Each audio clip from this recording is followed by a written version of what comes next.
Hello and welcome to the Consulting Specifying Engineer video discussion. I'm your host, Amara Rozgus, and today we're talking to Michael Wilson from nLight Software, which is a member of BACnet International.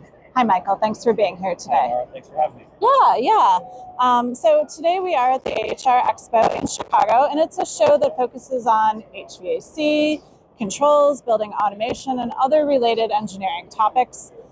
We are on the trade show floor, so excuse any background noise, but I am happy to catch up with you today, Michael. I do appreciate your time. Thanks for having me. So let me give you some background first. Michael Wilson is responsible for marketing, strategy, and execution to ensure that nLight retains its market leadership position for data centers globally. He orchestrates nLight's global market messaging, plans and executes SEO and SEM, administers lead generation, conducts product launches, and manages nLight's social media presence. Michael has worked in the building automation and controls industry for nearly 2 decades and serves as a member of the board of directors of BACnet International.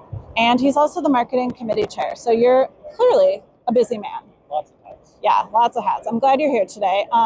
So let's start. Give me an overview of the current state of BACnet and its significance in this industry as a whole, building automation, controls, wrap it all together. When you then buy controls from one manufacturer, you're stuck with that manufacturer for pretty much the life of the building, unless you're willing to spend the money to rip everything out and select a new manufacturer to whom you're then wedded again for life of the building.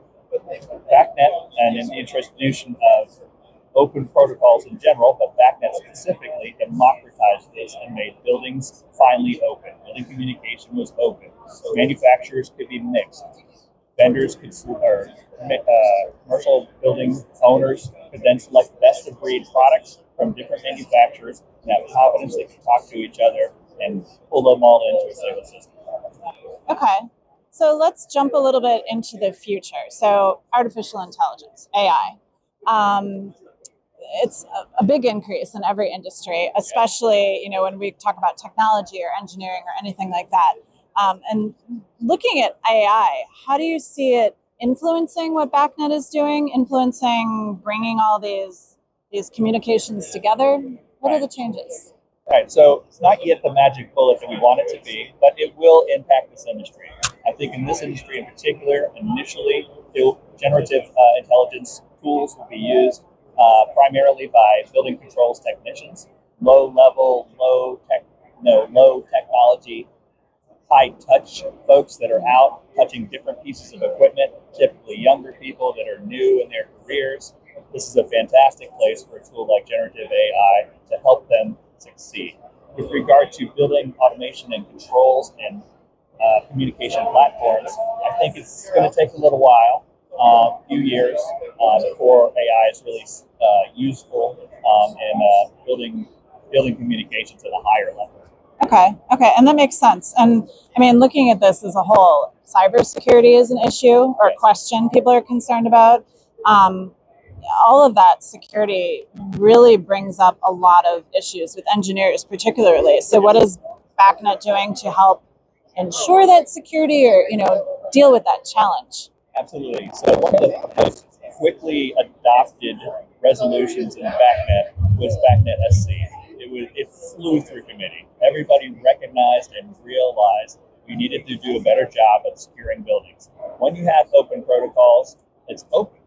People have an easier time entering your facility remotely and potentially being a bad actor. So the BACnet committee realized they needed to have a better standard.